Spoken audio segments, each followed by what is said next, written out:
एक सेकंड तब चालू कर बोलेगा।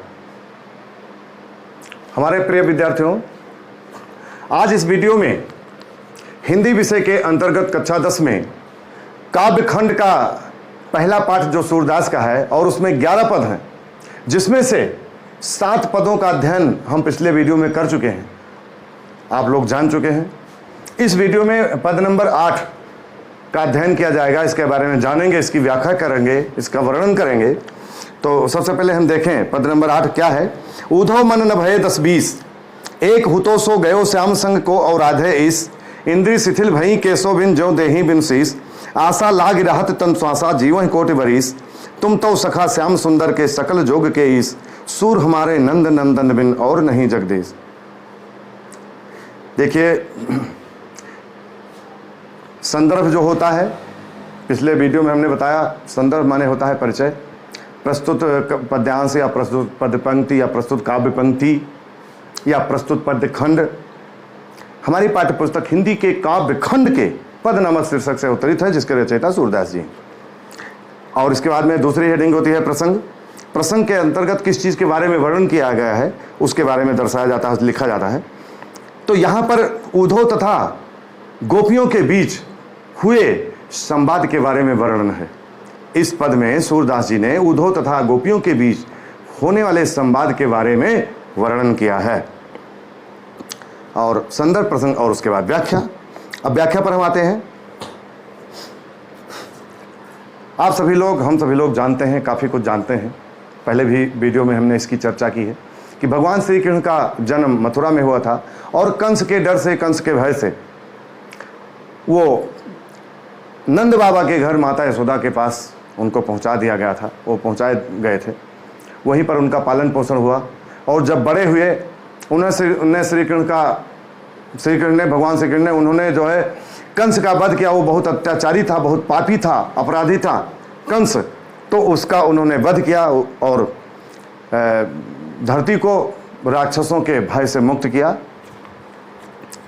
तो कंस को मारने के पश्चात भगवान श्री कृष्ण जब राजा बनते हैं, मथुरा का राजा बनते हैं, राज सिंहासन पद पर आसीन होते हैं, विराजमान होते हैं और राज्य के पद को संभाल लेते हैं।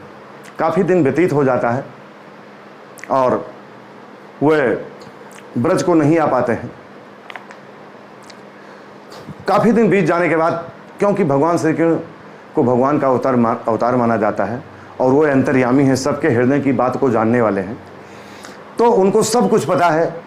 काफ़ी दिन जब व्यतीत हो जाता है तो क्योंकि उनकी विरह में गोपियाँ बहुत उनके वियोग में दुखी हैं, तो अपने परम मित्र ऊधो को, भगवान श्री कृष्ण अपने परम मित्र ऊधो को खूब समझा करके, बता करके ब्रज की गोपियों के पास भेजते हैं। और ऊधो जी अपने परम मित्र भगवान श्री कृष्ण के आदेश को पा करके, उनके आदेशानुसार जब गोपियों के सम्मुख आते हैं, उनके सामने प्रकट होते हैं, पहुंचते हैं, तो गोपियों को वो ऊधो जी ज्ञान का उपदेश देते हैं, योग की साधना का उपदेश देते हैं, निराकार ब्रह्म की साधना का उपदेश देते हैं, खूब समझाते हैं अनेक प्रकार से। श्री कृष्ण भगवान के आदेश के अनुसार वो उन्हें समझाते हैं।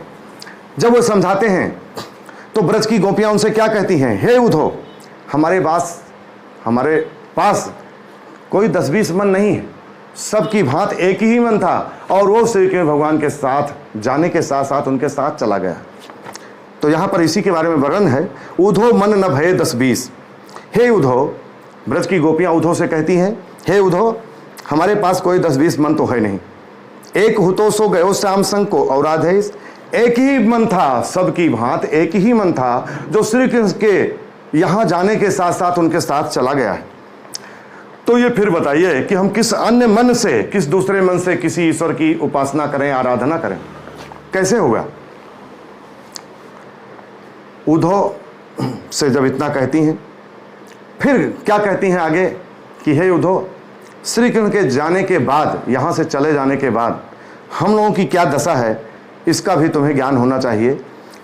उसका वर्णन अगली पंक्तियों में है। इंद्री शिथिल भई केसो बिन जो देही बिन शीस, हे ऊधो, हमारी इंद्रियां श्री कृष्ण के बिना, उनके अभाव में निष्क्रिय सी हो गई हैं ज्यों देहि बिन शीस, हमारी स्थिति क्या है? जिस प्रकार से एक व्यक्ति के शरीर से उसके सिर को, जिस प्रकार से एक व्यक्ति के शरीर से उसके सिर को अलग कर दिए जाने पर, अर्थात यदि किसी व्यक्ति के शरीर से उसके सिर को कलम कर दिया जाए, काट दिया जाए, अलग कर दिया जाए, तो उसकी जो दशा होगी वो दशा हमारी है। गोपियां यहां पर क्या कहती हैं उद्धव जी से कि किसी व्यक्ति के, किसी मनुष्य के शरीर से उसके सिर को अलग कर दिए जाने पर जो दशा उसकी होती है वो दशा हमारी है, श्री कृष्ण के चले जाने के बाद उनके वियोग में। ज्यों देहि बिन शीस, आशा लाग रहत तन श्वासा, जीवहि कोटि बरिस। इंद्री शिथिल भई केशव बिन, ज्यों देहि बिन शीस, आशा लाग रहत तन श्वासा, जीवहि कोटि बरिस।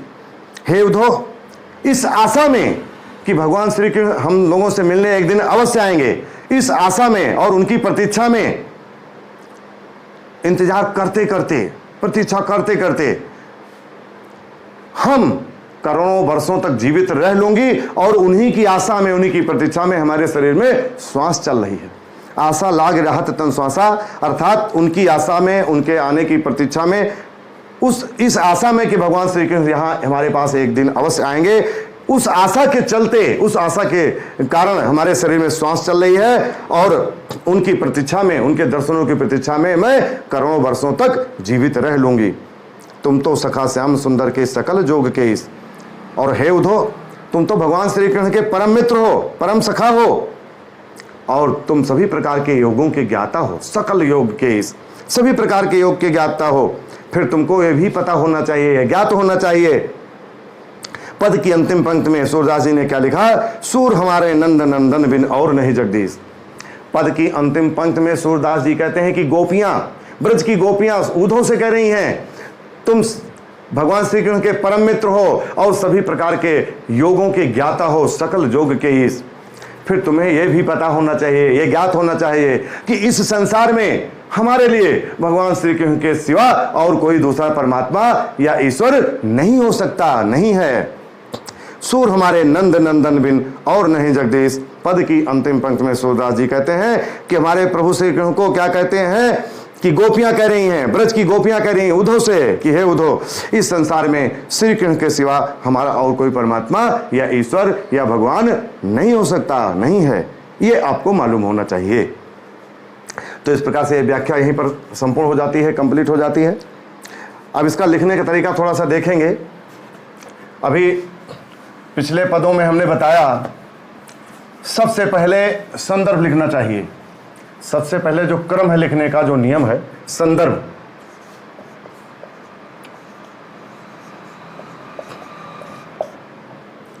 पिछले पद में जो बताया गया वही रहेगा। प्रस्तुत पद या प्रस्तुत पद्यांश हमारी पाठ्य पुस्तक हिंदी के काव्य खंड के पद नामक शीर्षक से उत्पन्नित है, जिसके रचयिता सूरदास जी हैं। ये हो गया संदर्भ। इसके बाद में दूसरी हेडिंग आएगी प्रसंग। प्रस्तुत पद्यांश में सूरदास जी ने उद्धव तथा गोपियों के बीच हुए संवाद के बारे में वर्णन किया है। यह हो गया प्रसंग। इसके बाद में व्याख्या।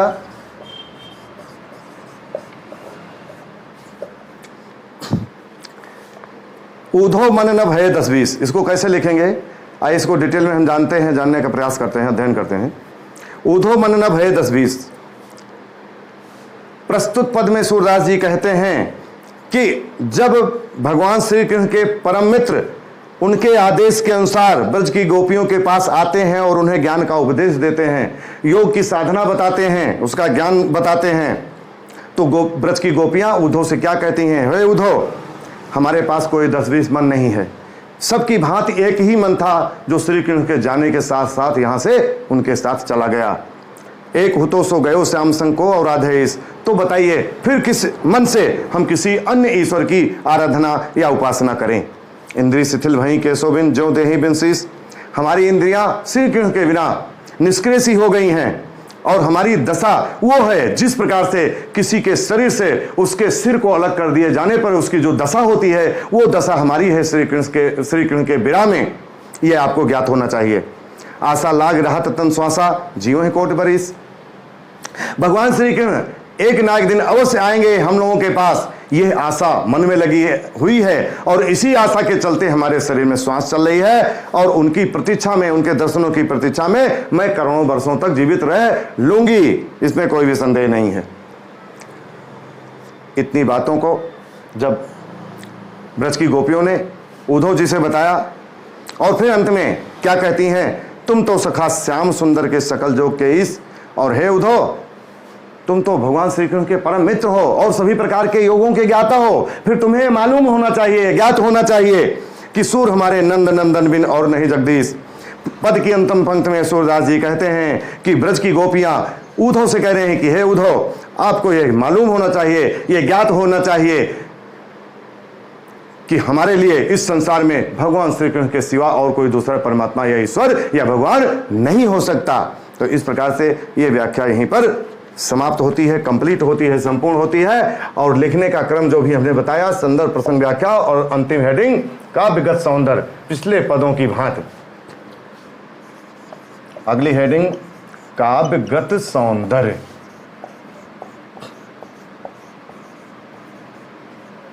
ये आखिरी हेडिंग होगी व्याख्या की।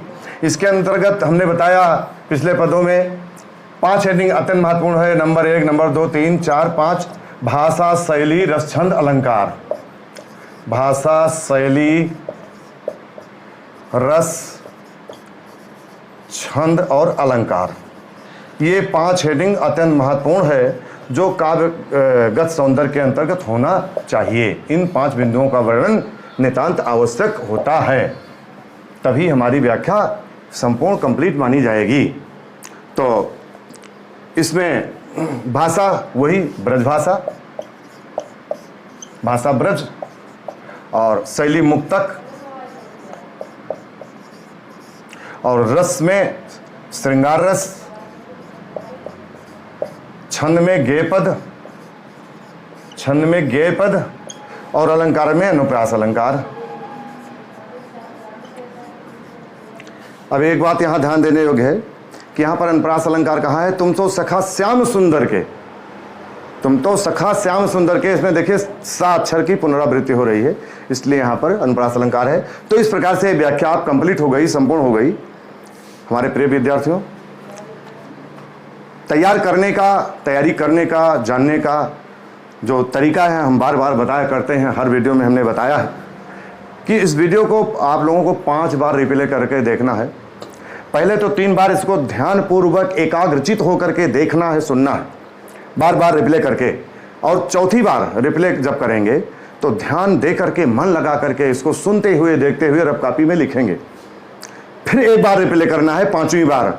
तब क्या करना है कि जो आपने अभी जो चौथी बार लिखा है उसका मिलान करना है, उसकी त्रुटियों को देखना है कि कहां पर छूट गया है, कहां पर क्या गलत हो गया। इस प्रकार से यदि रिवीजन करेंगे तो हमारी गारंटी है, हमारा दावा है कि आप लोगों को यह व्याख्या पूर्ण रूप से तैयार हो जाएगी और परीक्षा में आप बेहिचक लिखने में पूर्ण रूप से सक्षम हो जाएंगे। ये हमारी कामना है, ये हमारा संकल्प है, और हमें ये आशा है कि ये सफलता आप लोगों को जरूर मिलेगी अगर हमारे बताए निर्देश के अनुसार आप तैयारी करेंगे तो अब मिलते हैं किसी नेक्स्ट वीडियो में अगले पद की व्याख्या के लिए। तब तक के लिए सादर धन्यवाद।